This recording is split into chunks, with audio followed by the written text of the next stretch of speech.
presence of the Duke of Montrose. Mrs. Garbutt was followed closely by a wailing Sorrocher, whose sobbing had the unfortunate effect of making her nose look even larger. She was followed by the young man's mother, Mrs. Cadell, who vehemently denied her son had done anything wrong. Last, and certainly least, a sheepish Mr. Adam Cadell, who insisted that the older woman, Maura, who had just turned 24 to his 20 years, had thrown herself at him, and he had not known what to do. Bloody Randy Rooster would have them all believe he was a poor wee lad who had been accosted. A tribunal of 3 confused men, Callum, Thomas Cadell, and the Duke, was quickly assembled in the drawing-room. Callum insisted the maid be brought forth to give her account. Maura, the accused, was also ushered in, and stood defiantly against the wall, her arms crossed over her body, her fair blue eyes flashing with defiance at the lot of them. "I seen Miss Darby with her back to the wall, and Mr. Cadell kissing her," the maid said, with her eyes firmly affixed to the floor. "I am certain it was the other way around," Adam said hopefully. Callum looked at Maura. "Miss Darby?" "It was precisely as Hannah saw it, sir. Aye." It didn't sound to Callum as if she'd thrown herself at Adam, not with her back to the wall, but she'd confessed to the kiss, and he didn't know precisely what to do.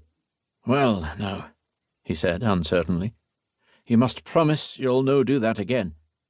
"Mr. Garbutt!" his wife shrieked with great hysteria. "Will you no defend your daughter's honour, then?" Dear God, did she propose that Callum call out the young man? Duel to death in their drive? To think of the scandal, not to mention the mess that would need to be tidied up. "Papa!" Sorrocher's shriek was identical to her mother's. "I will no marry him. I hate him. I hate Maura. Why ever did you bring her here?" Callum felt the weight of this unmitigated disaster bearing down on his chest. Plus, his head itched beneath his peruke, and he longed for a stick or something to shove up in there and scratch so he could bloody well think. If there was no marriage, there would be no deal. His ironworks, destined to be the economic jewel of all of Scotland, would circle the drain. He slowly gained his feet. "Let us not act in haste, darling." "Haste!" Sorrocher cried. "It is the 2nd time she has kissed my fiancé." Oh, right. The first time, Maura had said the lad had caught her outside, in the garden where no one could see them, and had kissed her. The lad, unsurprisingly, had flatly denied it. The 2 families had sided with him. "I did not kiss him," Maura said, her voice surprisingly calm given all the female hysteria floating about them like an ether. "He caught me in the hall unawares, and kissed me, sir." She looked at the young fool.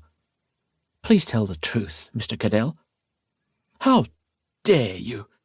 Mrs. Cadell cried. "Know your place." But then she swung around and hit the back of her son's head with the flat of her hand so hard that he was knocked forward a pair of steps. "She is a temptress, on my word," Adam said frantically, looking around him, no doubt hoping to find a sympathetic face. He would find none. "I dunna want her here, Papa? I dunna want her anywhere near me," Sorrocher insisted. Callum exchanged a look with Thomas, who looked just as befuddled as Callum felt. Callum truly didn't know what he was supposed to do with Maura. It wasn't as if he could tuck her away in a trunk and put her in the attic. "Mr. Garbutt," his wife said, "you must send her away." "Aye, all right. I understand that feelings have been hurt," he snapped, and tried to think. His cousin? He'd not seen David Rumpkin in many years. He lived in what had been his father's manor near Aberruthin. He was an old charlatan, had never made an honest living, but Callum suspected he would take Maura in for a fee until this debacle blew over.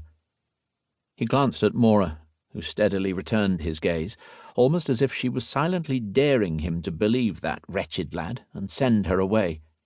Her icy stare sent a small shiver down his spine.